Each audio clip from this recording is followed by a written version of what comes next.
Going to show you a little method here that I use to lap in valves on a small engine. I don't know if you've ever used the suction cup with the little stick to roll back and forth in your hands. I don't have very good luck with it. It keeps popping off the valve. And on this particular engine, it's I forget how many cc's it is, but it's really quite a small engine with a valve, exhaust valve, so tiny it's smaller than a dime. That's a dime right there, and it's just a hair slightly smaller than a dime on the top of that. I don't have one of those suction cups anymore. If I did, I'd maybe just see how well it works just to demonstrate the problem that I have. This is so small in diameter. I wonder if the suction cup on those is small enough to stick on that and make it stay. But what I didn't like about the suction cup method is it just seems like that I have a hard time keeping it stuck onto the valve, even though I clean the valve really good and wipe it off. Sometimes I'll wet it, and still it gets to be somewhat frustrating for me. I'll show you a little technique that I use. I'll pull the valve out here. This magnet, I'm telling you, funny thing on this valve, it's so small, it's just hard to get my fingernails even around it to pull it out. It closes up so tight there. I'm going to stick it right here in one of these head bolts just to hold it, the holes for the head bolt. And what I do is I take a regular glue stick. This is from a glue gun, regular glue stick, and I'll heat the torch up. But normally, which I already did, but normally what I'll do is I'll take a little lacquer thinner, alcohol, whatever. I have lacquer thinner handy, so I'll clean the top of that valve off. Make sure there's no oil residue on there. I want this to stick really well. And also, I have a little bottle of water here. And the reason for that is, I'm going to put this a little more level. The reason for that is I'll heat this valve up with the torch and I'll let the valve itself melt the glue. But what happens is it starts to melt the glue and the glue starts to expand out, and you don't want it to get and expand to the point where it goes over the top edge of the valve and gets on the seating portion of that. But what happens is that even if the valve is a little bit too hot, it's hard to stop that. If you try to lift it off to stop it, you're kind of breaking the connection there. So if you have a little water available, it's a good way to stop the melting process right when you want to and right when it gets to about where you want it. So let's give this a shot here. You only need to heat it up for a few seconds. You're not getting it red hot or anything like that. Stick that on there, and I'll watch the glue as it starts to come out and expand out. Then I'll stop it by using a little water. Not to mention the fact that if you don't use the water, first of all, it could flow out too much and get more on there than you want. The second thing is you have to sit there and hold it for quite a while before this was going to just flop over and fall off. So that kind of helps, dissipate the heat in a little bit quicker fashion. And if it's still warm, this one's pretty cool already, but make sure it's cooled off. That way you got the maximum of adhesion on this thing where it won't be still soft and break apart on you right in the middle of your operation. So basically you'll get this just like that.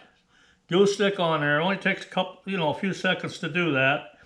Then you can put it back in the valve guide with a little maybe lubrication. It's ready to go. They have some glue sticks that are about this long. I've had some, don't have any now. And I've kind of wondered if I had the longer glue stick, how that would work if you wanted to do it by hand. I don't know because I haven't tried it. But what I do is I take a drill with a 1/2-inch chuck, open it all the way up, get it on the glue stick, then valve grinding compound. I'll put a little on the bench like that so I can grab it easier.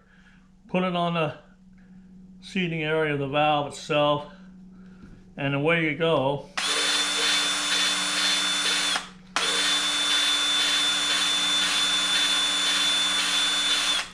Really works well.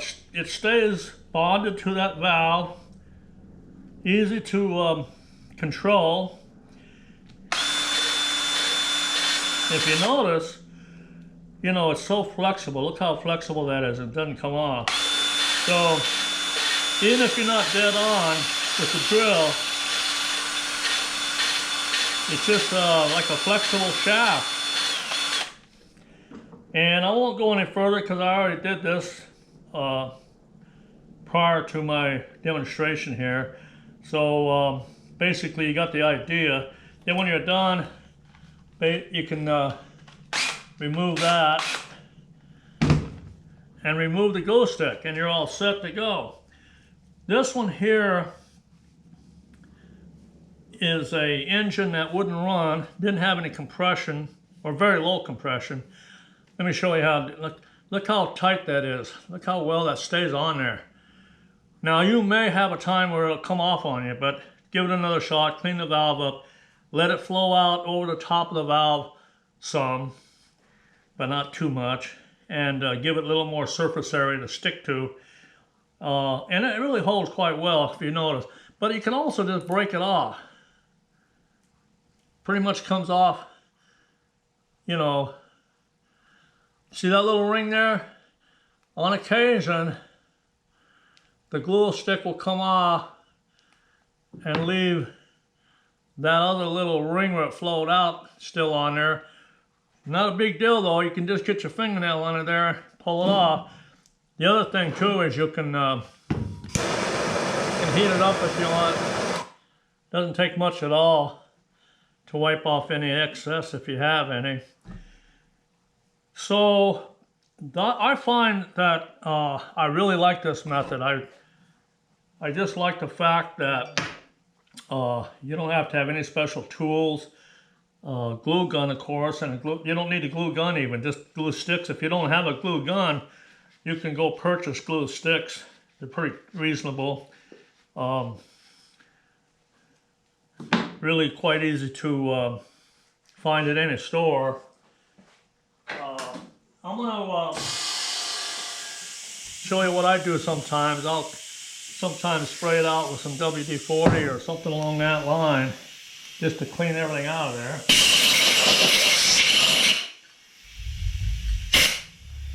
If you get any of the grinding compound in that valve guide, you'll know it, because the minute you stick this valve in there, if there's any small amount of compound in there, you'll know it. It'll really, like, you'll feel it. It's really like sticks the valve from moving up and down freely. And so make sure that's clean. This is an overhead valve engine.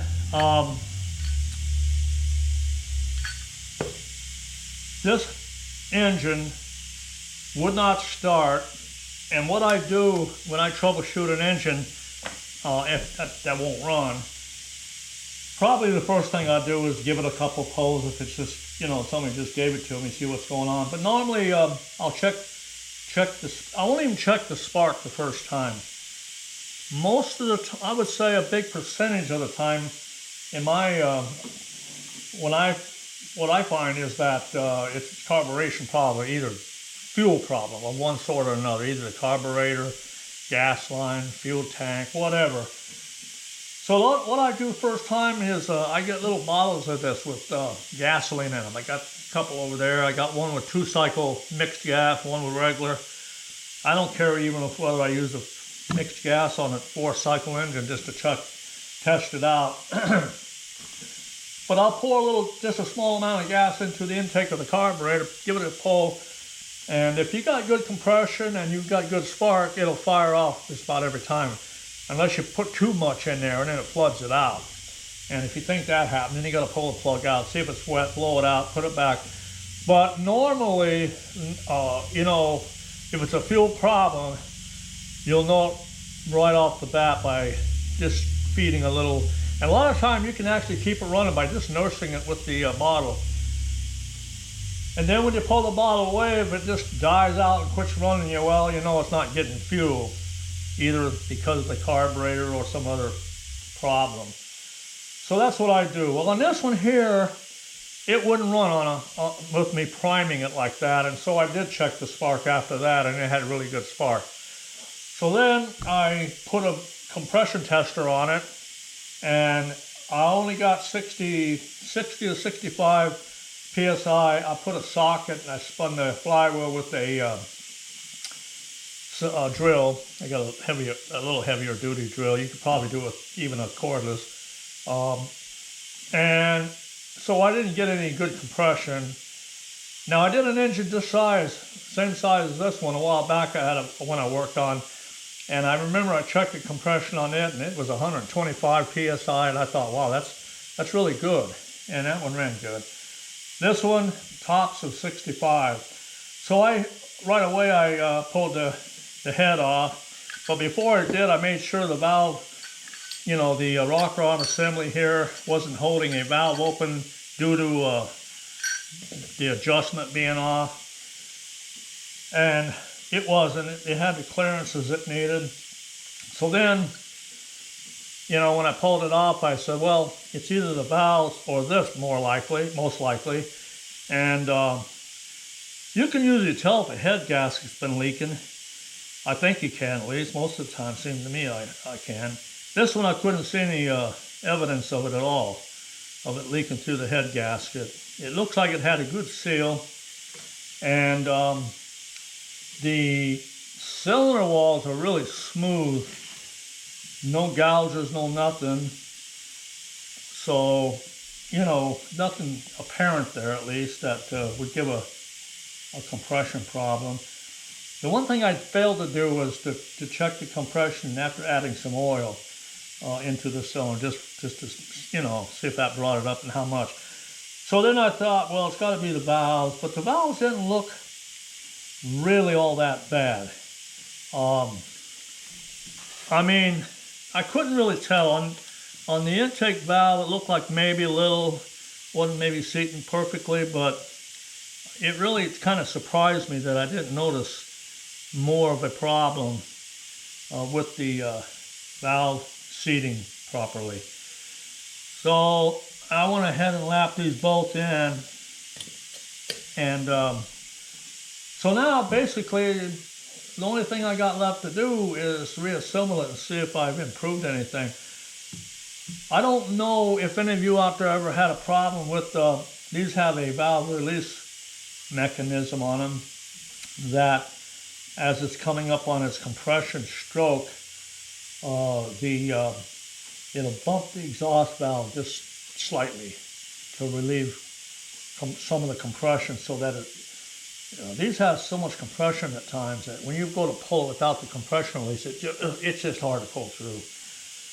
But with the compression release, you can give it a pretty good spin, and then, you know, once it starts up, or even once it gets that rotation going, it takes the mechanical compression release back in the internal of the engine. It's got a little thing that bumps the valve. It'll pull all the way due to centrifugal force, the little mechanism it has. And it'll stop bumping that valve when it's automatic, you know, up to speed, or when it's running or whatever. But what I don't know is it possible that the, even though I had the clearances on the valve,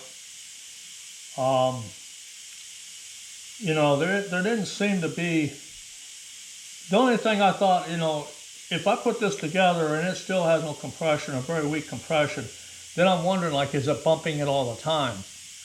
You know, is that something that can happen down internal? I never had it happen. I've never seen it or run across it, but I wouldn't rule that out as a maybe possibility. But everything seemed to be working fine. The clearances, it did bump the valve. You did get that compression release working, but you don't want it working all the time.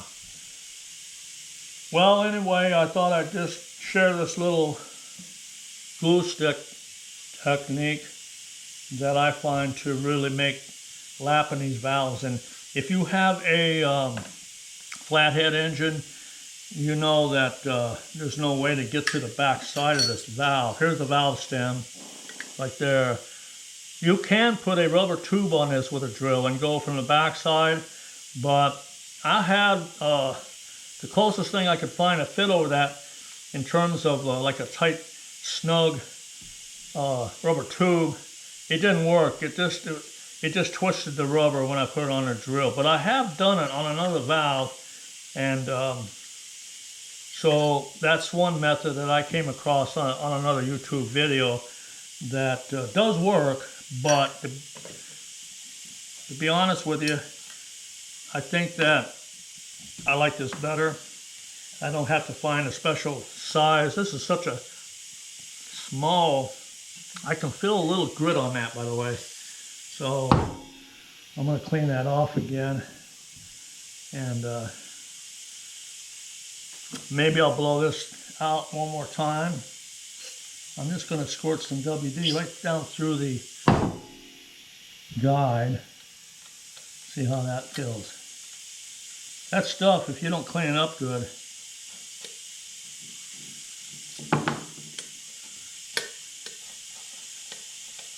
still don't like it. It's almost as if there's a slight amount of, I'm going to get a different rag and clean it up after I shut this video off. I have a feeling I might be transferring it right off this rag. It's not bad, but I don't like it. I want it nice and perfectly smooth. So I'll wash it out really good, blow it out, and maybe pour some gas, a good amount of something in there, and flush it out, and use a different rag to clean this valve stem. All right, well, thanks for watching. I might do a follow-up on this as I'm assembling it or afterwards to let you know how I make out on and did I regain my proper compression